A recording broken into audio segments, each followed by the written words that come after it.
and welcome to Culture here on I-24 News. I'm Oded Grober, and today on the program we'll hear all about the Grammys, which took place this weekend. James Blunt performed in Tel Aviv. We'll take a look at his show. And we'll talk about the Jerusalem International Book Fair. Let's begin today in Britain, though, where the BAFTA, the British Academy Film Award ceremony, was held in London's Royal Opera House.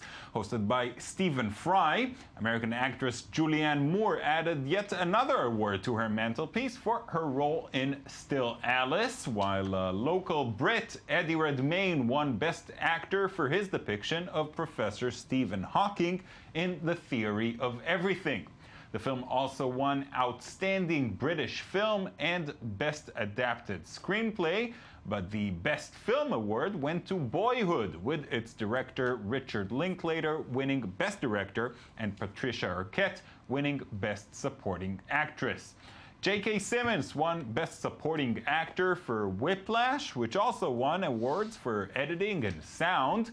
Despite being nominated in no less than 9 categories, The Imitation Game had 0 wins, and Oscar favorite Birdman won just one BAFTA for its cinematographer Emanuel Lubezki.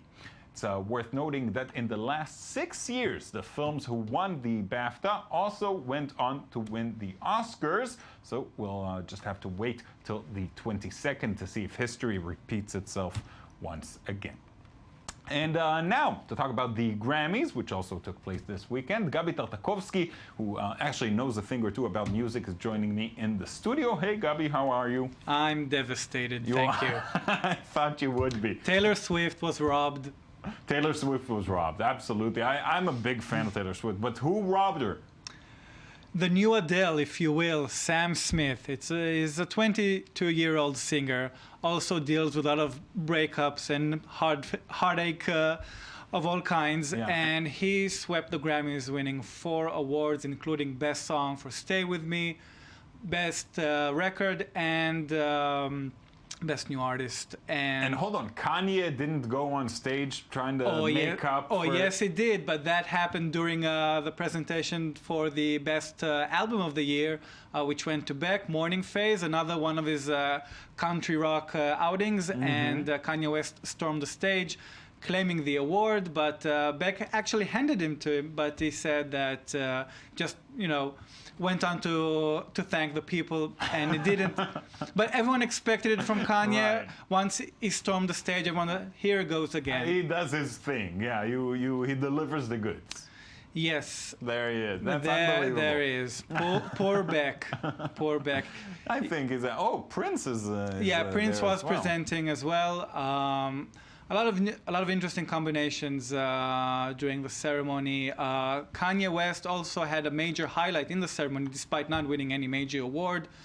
He performed alongside Rihanna and Paul McCartney off his new album. That was definitely one of the event's highlights. But it's an interesting combination. It's an interesting combination, but it was an event full of interesting combinations. Yeah. Lady Gaga performed with Tony Bennett. They released an album together, Chick to Chick, of jazz standards, and they won an award for it as well. So the industry really tries to mix the old with the new, but again, the good old-fashioned bubblegum music of Taylor Swift was not acknowledged by the Academy. It still went to Sam Smith. And there was also other somber tones in the ceremony. Pharrell Williams won for Happy, Best Pop Performance, and you think you'd get tired of that song. And he really delivered a very somber performance, actually resonating Trayvon Martin and other racial injustice protests with the hoodies and the fist in the air. So he gave a twist on that, and it's really strange because Obama actually addressed the Grammys, speaking about domestic violence and calling for awareness and for artists to actually let their voice be heard not only on record but also on that issue. And it seemed kind of strange because the burning issue is racial profiling in the States and not as much domestic violence. Right. What about Beyonce? So it's not a Grammys without Beyonce. No, and she won her 20th award for Drunken Love.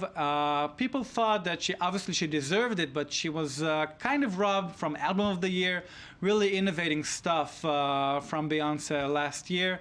But still, I thought that this award will benefit all the female performers, but poor old Sam Smith, who didn't forget to thank his ex for dumping him, inspiring so much heartache, he won it all. There's an upside for everything. You'll get it right next year.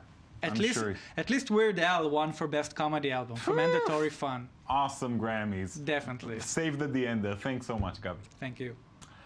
All right.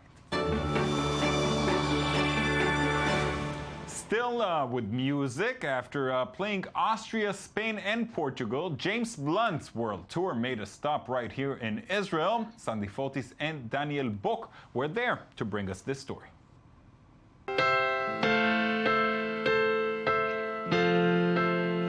As part of his moon landing world tour, James Blunt stopped by Tel Aviv this weekend for his first ever performance in Israel. His fans were not shy in expressing their excitement.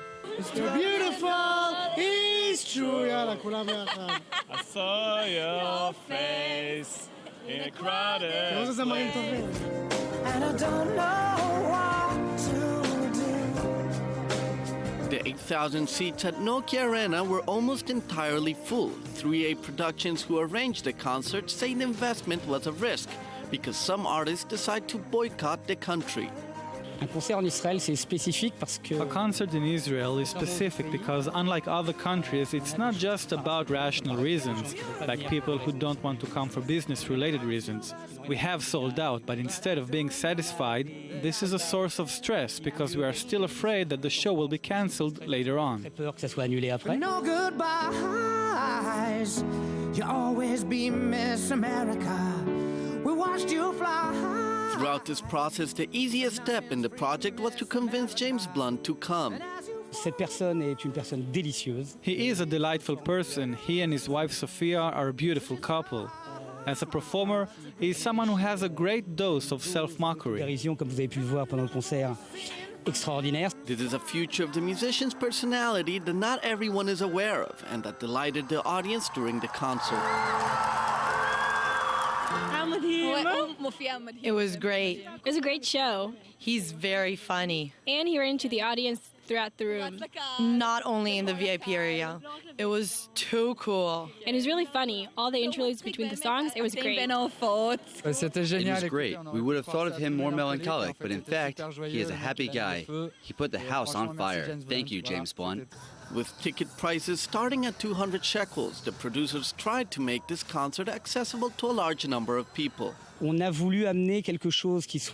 wanted to bring something of quality without overpricing or inflating the price.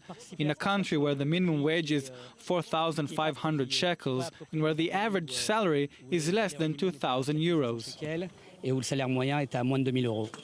And God knows that it's hard to find the one. After an hour and a half between romantic piano ballads and dynamic guitar songs, the audience seemed to be satisfied. Great show. Best show in Israel, I think, today, probably. He has a good song, like good voice, and he knows how to play. He's a real performer. Love him. Time to face the sun.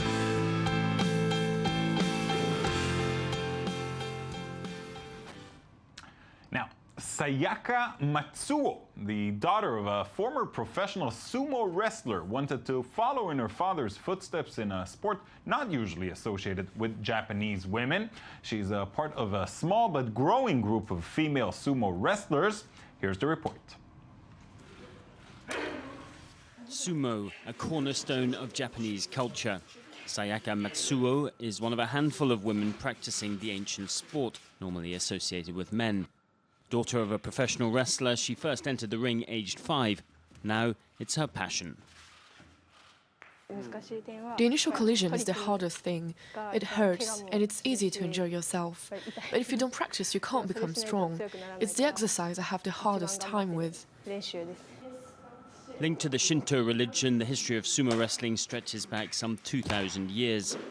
Tradition, though, forbids women from setting foot on the sacred ground of the Kokugikan Arena in Tokyo, where official competitions take place.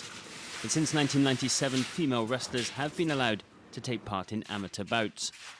There are even calls for women's sumo, along with the male version, to become an Olympic sport, though there is little chance this could happen in time for the Tokyo Games in 2020.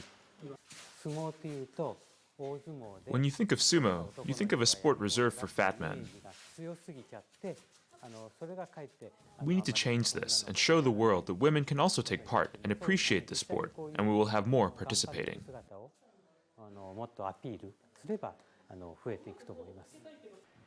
A recent recruit is Anna Fujita.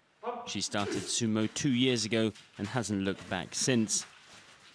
She competes in the under 65 kilos category and dreams of changing perceptions and one day wrestling at Kokugikan. My principal challenge was to integrate myself and practice sumo with a group of men. It is still hard to erase the differences between the sexes, but it is the only thing to do. We need to alter the mindset in Japan. Despite recent progress, boys still outnumber girls by 300 or so to 1 in junior sumo competitions, signalling that the fight for women's recognition in the ring is far from won. In a moment, we'll talk about the Jerusalem International Book Fair, but first, here's our cultural recommendation for the day.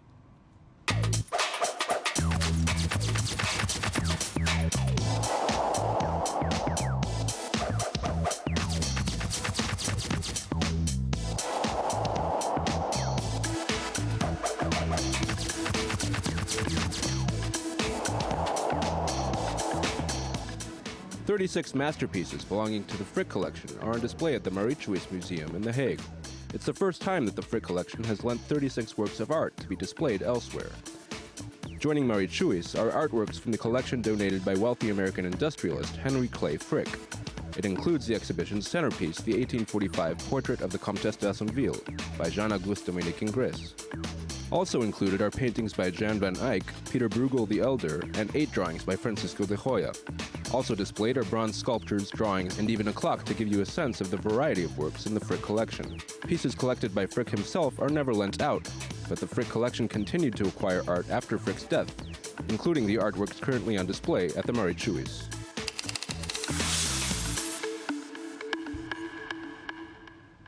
Now, author and cultural commentator Amalia Rosenblum is here in the studio to talk about huge shock books. Right. But it is huge, though. We're going to talk today about an event that's going on right now in Jerusalem. That's an international book fair. And it is the largest book event, literary event in the country. And it's in a country full of literary events. True. And we are the people of the book, right? Exactly. Bringing in... For now. Yes.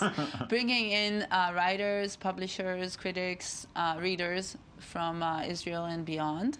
And there are hundreds of, surrounding events. This is taking place, in Jerusalem and in the Cinematheque, Mishkenot Shananim, all those places.